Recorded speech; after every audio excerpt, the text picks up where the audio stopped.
ప్రచారం చేశారు తప్ప అది ఏమీ లేదని చెప్పి దాని స్పష్టంగా ఇంతకుముందు రాజద్రోహం అనే పేరును వాడేవాళ్ళు, ఆ పేరుని ఇప్పుడు దేశద్రోహంగా మార్చారు తప్ప ఆ కేసులో ఉండే కంటెంట్ ఏమాత్రం మార్పులేదు, యాజిటీగా ఉన్నది.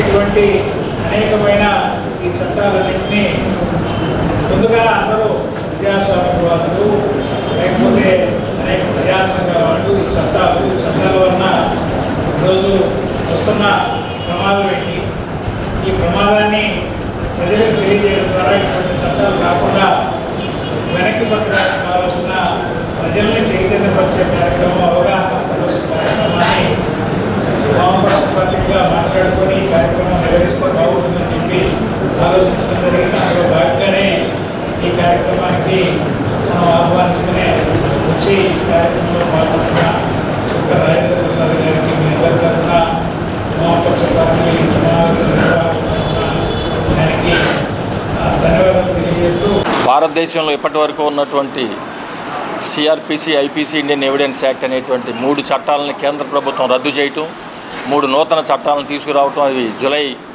1వ తారీఖు నుంచి అమల్లోకి తీసుకొచ్చినటువంటి విషయం ప్రజలందరికీ తెలిసిందే.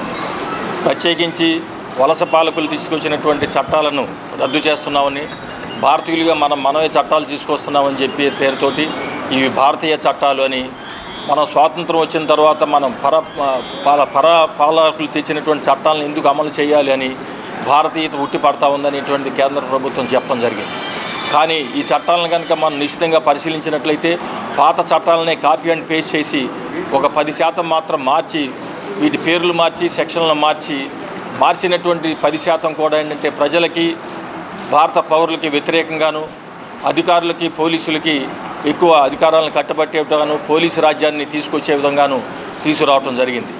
పౌరులకి కనీసం ఉన్నటువంటి హక్కుల్ని రద్దు చేయటం, అదేవిధంగా ఇంతవరకు ఉన్నటువంటి దేశద్రోహం అనే కేసును సెక్షన్స్ని మేము రద్దు చేస్తున్నామని చెప్పి దానికి మించినటువంటి నల్ల చట్టాలను తీసుకురావటం జరిగింది.